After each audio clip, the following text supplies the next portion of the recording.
भाजपा के राष्ट्रीय अध्यक्ष नितिन नवीन के द्वारा बांकीपुर विधानसभा सीट से विधायक के पद से इस्तीफा देने के बाद यह सीट अब खाली हो चुकी है और इस पर 30 जुलाई को उपचुनाव होना है।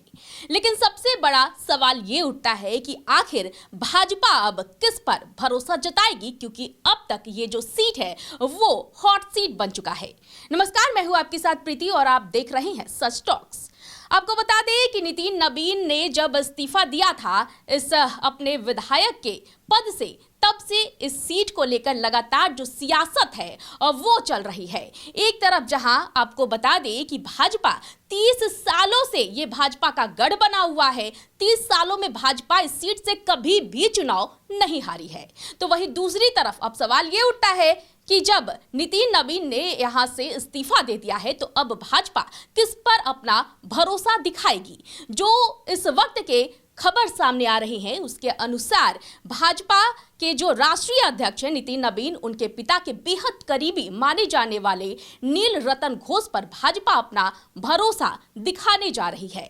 वहीं अगर दूसरी तरफ हम पीके की बात करें यानी कि प्रशांत किशोर की, तो आपको बता दें कि प्रशांत किशोर ने साफ तौर पर कहा था कि अगर भाजपा को हराने के लिए उन्हें चुनावी मैदान में उतरना पड़े, अगर उन्हें चुनाव लड़ना पड़े तो वो चुनाव भी जरूर लड़ेंगे। आपको बता दें कि जो बांकीपुर विधानसभा सीट है इस पर पूरी तरह से कायस्थ समाज का जो दबदबा है और वो बना रहता है। और जाहिर सी बात है, जब बिहार में चुनाव की बात होती है तो जातीय समीकरण सबसे पहले इसका खाका जो है वो तैयार हो जाता है।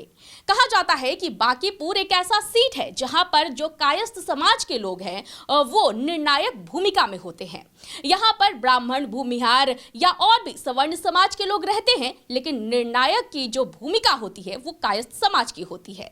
नितिन नवीन खुद भी कायस्थ समाज से आते हैं और अब जो खबर निकल करके सामने आ रही है, जो भाजपा जिन पर भरोसा जताने जा रही है वो भी यानी कि जो नील हैं वो भी कायस्थ समाज से ही आते हैं और उन पर जो भाजपा है हो सकता है कि उन्हें अब भाजपा अपना प्रत्याशी बनाएगी। लेकिन अगर हम बात करें प्रशांत किशोर की, तो प्रशांत किशोर के लिए ये जो सीट है और ये उपचुनाव है काफी ज्यादा चैलेंजिंग होने वाली है। आपको बता दें कि प्रशांत किशोर पहले भी विधानसभा चुनाव में अपनी किस्मत आजमा चुके हैं और उन्हें करारा झटका विधानसभा चुनाव में लगा था। उन्होंने एक भी सीट जो है उनके खाते में बिहार विधानसभा चुनाव में नहीं आ सकी थी। लेकिन अब प्रशांत किशोर चुनावी मैदान में उतरने जा रहे हैं। अब कहा यह भी जा रहा है कि प्रशांत किशोर इस चुनावी मैदान में आकर ये संदेश देना चाहते हैं कि जो उनकी पार्टी है जनसुराज, वो बिहार से भागी नहीं है बल्कि दोबारा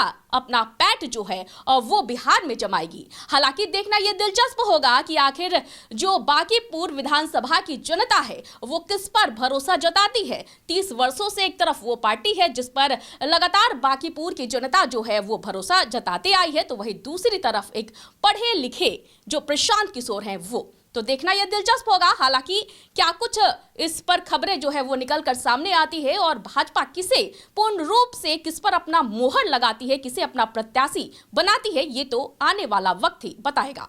तो इस खबर पर और भी तमाम अपडेट्स के लिए बने रहे हमारे साथ, देखते रहे सच टॉक्स।